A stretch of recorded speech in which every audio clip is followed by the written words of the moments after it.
It's night time. I'm sitting in my room and I'm about to make my to-do list.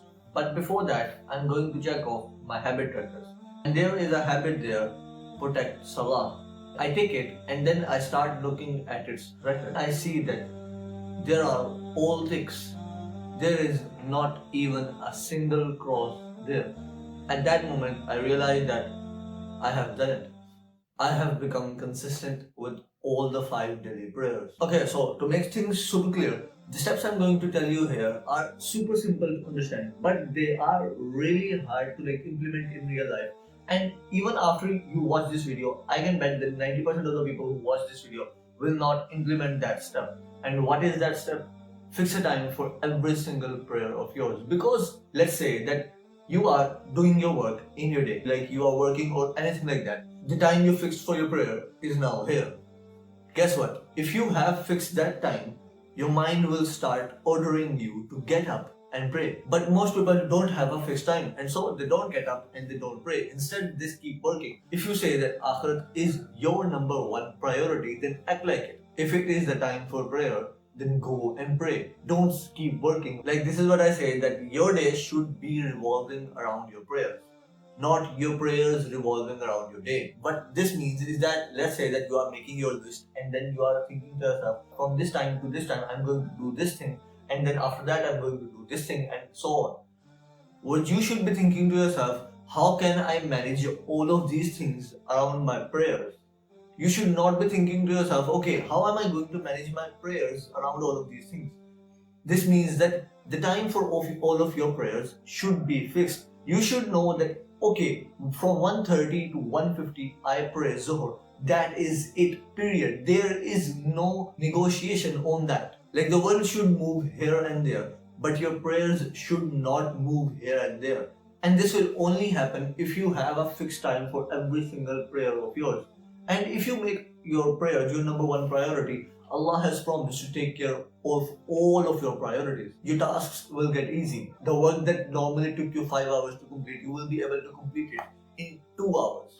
You will be able to complete it in 1 hour 30 minutes. All because you made Akhirat and your prayers your number one priority. But if you don't do that, things will become harder for you. The work that should take you around 2 hours will take you 10 hours to complete. All because you, like an idiot, don't know that who really controls the time. Him. Like, I'm going to talk about Fajr in a moment, but you do know that you don't have to go through the pain of setting all of those timings for all of your prayers. Why spend your brain points on something that Allah has already done for you? And so if you go and you pray with the Jamaat in the mosque, you get 27 times more ajr. Who doesn't want more marks in his exams? And so this is just like that. The more marks you can get, the better. And will you ever say that, no, this is enough for me, I don't want any more marks in my exams? No, you would not say that. And then the other thing is, you will be able to save a lot of brain points if you just start going to the Jamaat. So your actionable step right now is go to your mosque, go to the mosque that is the nearest to your house, look at all the timings there, and then maybe take a picture of that or something like that, then come home and then fix your entire day accordingly. Remember, your day should be revolving around your prayers, not vice versa. And if you are in campus for maybe 2 to 3 prayers, even their fixed time, like I'm at my campus for 2 prayers, and what I do is, because I know that prayers are my number one priority, even if I have to leave the lecture and go and pray, I still do that. But I don't move the timings of my prayers, not much. Because in campus, there might be some days that you have to move the timing or something like that. But the prayers are still the number one priority, not your studies. And then we come to Fajr. And the first thing is just do all the basics. And I think if you're watching a video like this, you're already doing all the basics, like going to sleep early, not using devices late at night, and not being with your friends every single night late at night. Or but if you start doing all of those things, it can still be very difficult to become consistent with Fajr every single day. And I think I have found something, and for this what I have done, first of all, go to your phone and put on two to three alarms for Fajr with a distance of 10 minutes each. So if Fajr is at 5:30, put the first alarm at 5, then second at 5:10, then third at 5:20. These are going to be the 3 alarms. And I know this is exactly the opposite of the advice I gave in my last video, but I think I have found something better than what I told in that video. And then after putting on these alarms, what you want to do is before going to sleep every single night, when you are making your to-do list, the first thing you want to write in there is Fajr. Just Fajr. Make a tick box and then in front of it write Fajr. What this will do is the alarms are already put there. Like the alarms are already there. You don't have to put those alarms every single day. Just make them off every day. And then when you write that thing on that list, that thought is now back in your mind. You are now consciously aware that, oh, I have to pray Fajr tomorrow. And I don't know what special connection there is between your mind and writing, but there is something special there. And since I have started doing these two things, I've only missed Fajr once. On the days I wrote Fajr on my to-do list, and I think it has been more than 2 weeks now, I have only missed Fajr on one day.